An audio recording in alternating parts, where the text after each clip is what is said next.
بسم الله الرحمن الرحيم. القارعة. ما القارعة؟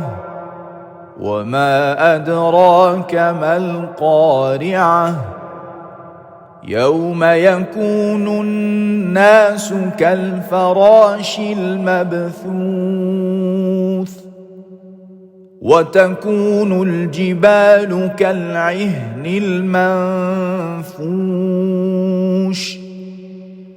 فأما من ثقلت موازينه فهو في عيشة راضية وأما من خفت موازينه فأمه هاوية وما أدراك ما هي نار حامية